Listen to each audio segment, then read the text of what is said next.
Traveling to Consciousness, exploring spiritual journeys to find answers in uncertainty.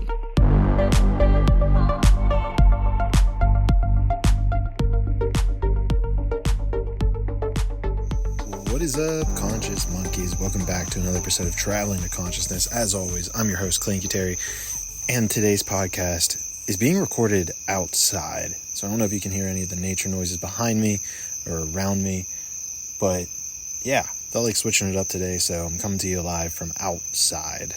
The great outdoors, Mother Nature. She always knows how to treat you right, so today felt like a good day to go outside. So, what are we talking about today? Well, recently on one of my YouTube posts, I had a great guy named Ethan reach out, told me, hey, loving everything you're doing, all down for the conscious individuals, definitely voting for you in November, but could you talk about some of the more controversial issues? Focus a little bit more on those because I'd love to know more about them. And I think this is a fantastic comment. So Ethan, if you're listening to this, thank you, sir. I think that is a incredible insight and definitely worth touching on. And what's amazing is, as I've been going through this, is I really realized how all of the foundational things that we talk about, free upgraded education, free non-chemical food, free medication, protecting innocence, stopping war, how those are really at the bedrock of all of the other controversial issues that you see throughout the media. But we'll get into that a little bit more as we talk about censorship in today's podcast. So if you haven't been paying attention, this is really the reason that I'm kind of jumping into censorship today, is that recently on the news, the UK has been going out of control with jailing people for things that they've said on X. And even recently, Elon Musk became involved in all of this controversy with the UK because of how the content on X, formerly known as Twitter, has been being handled. And particularly, the UK is talking about there's what they claim to be far-right riots. Now, honestly, in my opinion, I don't think that that's a fair term to throw in there, calling them far-right. I think that the citizens of the country are tired of being treated as second-class citizens to the people coming in. And we talked previously about immigration in the past podcast, and honestly, this might be a great follow-up segment. Mother Nature has her divine timing and her absolute beautiful plan. So maybe it was supposed to be that this is after, right? So immigration's a huge mess in the first place. You add on top of that a society who feels like they're being treated as second class. That is what these riots are happening, and it's creating a massive disturbance. And many, including Elon Musk, think that a civil war is inevitable. Now, let's be careful about creating this visualization, because I think we can avoid it. I don't know if that's, again, it's up to Mother Nature what we're going to do, but I think we can avoid it by shifting our visualization. Of course, you've seen a bunch of movies coming out talking about the inevitable civil war, because that is what the visualization that they're trying to create right now. If you look at movies like, they actually created a movie called Civil War recently, and there was another one that Obama created, Leave the World Behind, which created this visualization as well. And I think there was one more. But my point is that, and I'm getting off on the wrong tangent here.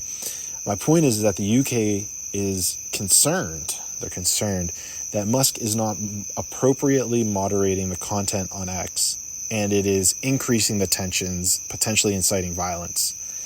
So here we go. We see the government taking absolutely no responsibility, no accountability for their actions. Surprise, surprise. And they want to blame Elon Musk for the actions of individuals. And actually, in many instances, they're actually jailing people who have said certain things on X or on Twitter, on Facebook, throughout their country. And the examples are numerous. I know there was one girl, maybe she was 19 years old, and she posted, what did she post? She posted rap lyrics because one of her friends died. It was a song that her friend loved, and so she posted them in remembrance of her. Well, in the rap lyrics had explicit words involving the N-word, of course, and she went to jail for it. She went to jail for posting that in the UK. So it's a very serious thing. The UK does not have, they had I forget exactly the language or what it was put into, but they had a a document. I forget what article it was. They don't have exactly a constitution, or it wasn't an amendment, but there's an article about free speech and saying that it's important in the UK, but their government is not as diligent as about keeping that moniker, if you will, keeping that as their truth. Keeping that as their truth seems to be right, and truth is very important in this. But let's keep going with the current news before I get into my opinion on censorship and the truth. So in response to these riots and the spread of quote-unquote harmful content on X, the British authorities have called for stronger regulations and are even considering tougher internet safety laws, which is a fancy authoritarian way to say, get rid of free speech. Musk's remarks on the platform's role in these events have led to a broader debate about free speech, censorship, and responsibility of these social media platforms to prevent the spread of hate speech and misinformation, which is always fun buzzwords that we'll get into as well when I give you my opinion on all of this.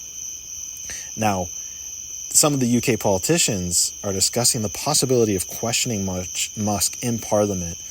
And Musk, quote-unquote, controversial. I don't know maybe it's controversial. I feel like it's pretty straightforward.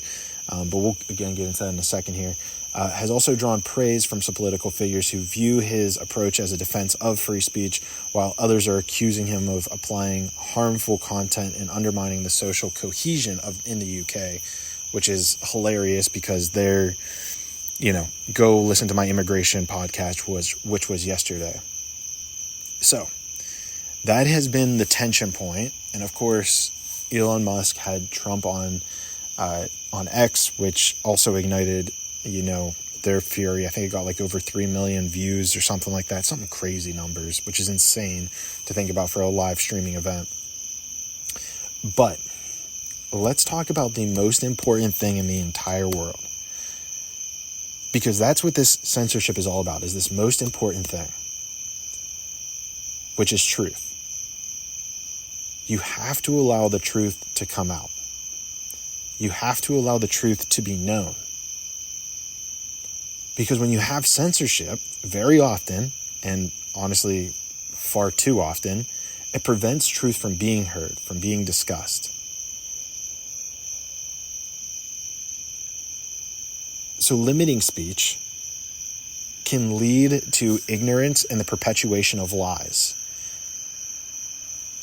And that's what we run into. And I think that's what makes it extremely challenging. And I think, let me repeat that real quick, because I think that's very important for my next point. Limiting speech can lead to ignorance and the perpetuation of lies. And those two things I find to be the most important reason that hatred exists in this world: ignorance and lies. So let's talk about that for a second, right? The reason, and I'm sure there's other reasons, there's a multitude of reasons, there's spiritual reasons for why people are racist and why there's hatred. They definitely exist. I'm not trying to discount them. But at the bedrock of hatred, racism, any type of discrimination, it purely comes down to ignorance, in my opinion. Now, again, I know there's other factors. I'm not saying that it's the only reason, but if it was on a board, I would say 70% of the reason that people are racist, misogynist, any of the words you want to put out there, it comes down to ignorance. So by limiting speech, you're going to lead to more ignorance. It doesn't work the way that they want it to work. They think it's going to work. Maybe they don't even see. I don't know. But maybe they're not intelligent enough to realize that that's how it would go, or that's actually what they desire, which is more ignorance, more division. Because when you divide people, it becomes easier to control people. So we have to increase, ready for it, our education systems to understand as well, on top of this, to get rid of that ignorance. And even more so, to be able to understand lies. And this honestly touches on indigo education as well.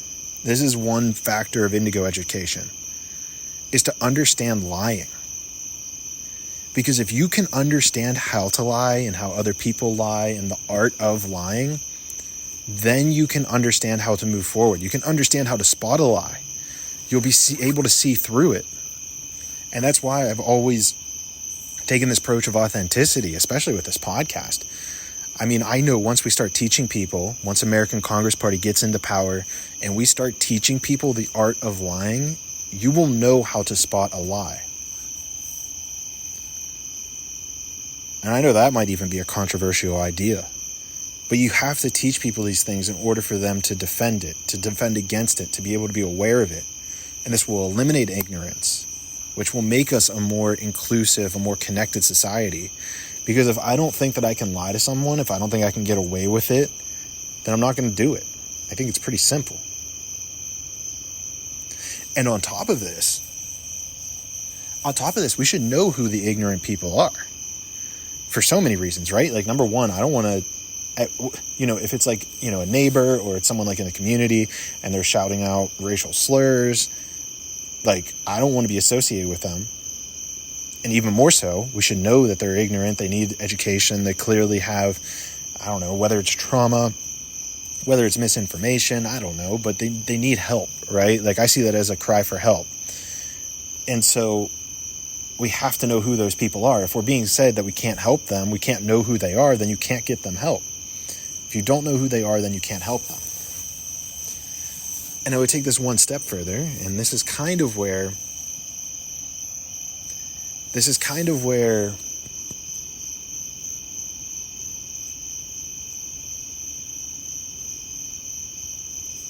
I lost my train of thought. Oh, the spiritual aspect of it comes in. Is like someone who's dropping cuss words, swearing all the time, they give off a different energy, a different vibe, if you will. So the power of being able to feel their authentic energy is so important. Authentic expression, if you will. Because if people are hiding that, then you don't know. They don't know. They're vibrating, if you will, at a different resonance, a different frequency. So being aware of the people who speak in those ways, I think it's important that we know who they are.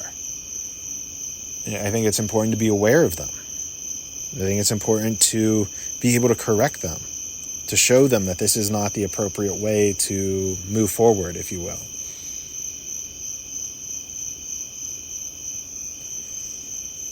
So, what is the balance, right? Where do you draw the line with free speech? Because it's definitely complex, don't get me wrong. I understand it's nuanced. I think the best example is you can't yell bomb in an airport. You can't yell fire in a movie theater. I think we all generally agree that that's a good idea to keep those rules in place, those laws in place. But how much past that? How much past that do we start trying to regulate people's speech, to say certain things, to do certain things? At what point do we start imposing and taking away other people's freedoms?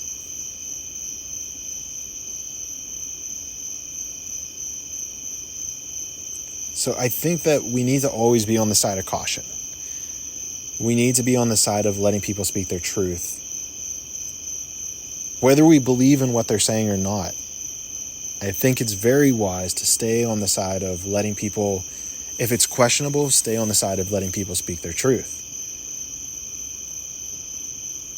Because you want to know. Say you're an advertiser, I have a marketing agency, right? You don't want to be secretly funding somebody who's a racist, do you? Wouldn't it be better to know that they're racist?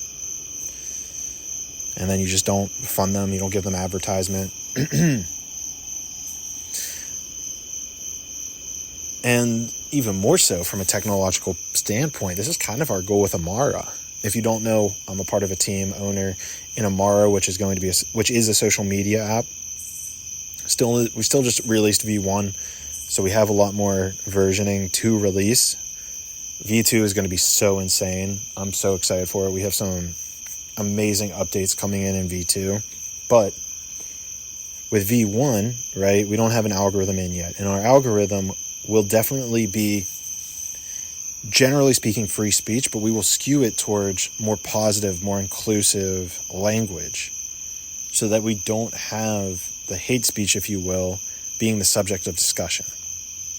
And that's a whole podcast on the Armara and our vision there, but I just want to put that out there as a way that we can move forward in incorporating these things. And I think even more so, right? Getting back to that education piece of not knowing, being ignorant. We upgrade our education, we become less ignorant, we become more understanding of others. That gives us more inner peace. It gives people more freedom away from things like stress and worries. And whenever you give people that freedom away from the stress and the worries, Mother Nature will come in and she'll show you a way to your inner eye. And I think this society that we currently live in within America very much skews towards looking outward instead of looking inward. And again, that's something with time, with proper education, with dechemicalization of our foods, where we will start looking inward a bit more. We'll be able to alleviate ourselves from the unnecessary stress. And if people aren't stressed, if they're intelligent and they aren't stressed, I can only almost guarantee that hatred will disappear from this planet. Because isn't that the end goal? We want it to disappear, right? I mean, think about how many organizations that we've put in place in order to fight racism, combat sexism.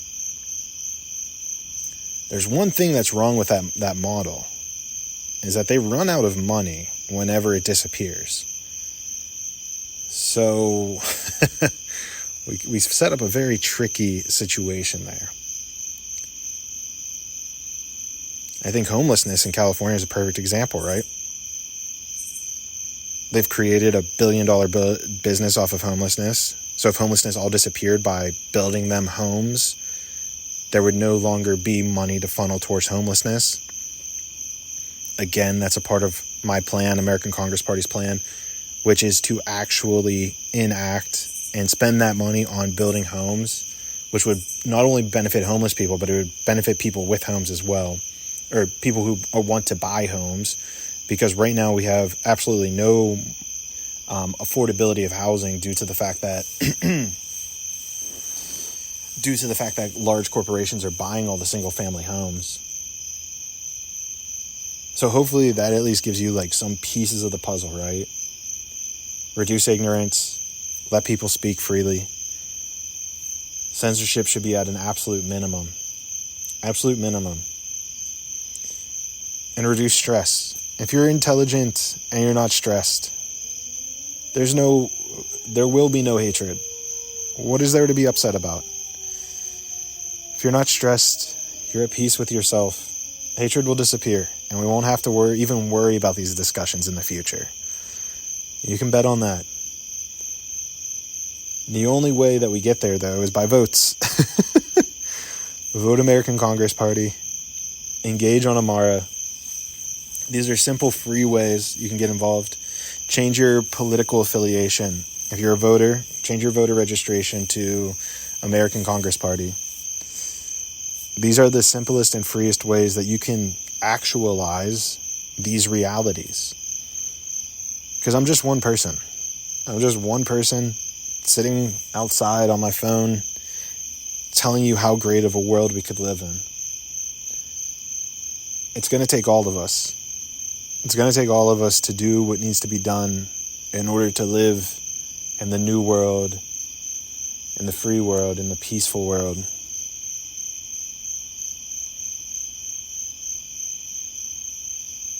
So enjoy life. There's much to love, there's much to enjoy. Be happy, be healthy. And if you don't share this podcast, so you can share this podcast, that's another way to help, which is free, gets to more people, spreads the message. But if you don't share this podcast, then we're going to have a conversation about it when we see each other in the sixth dimension.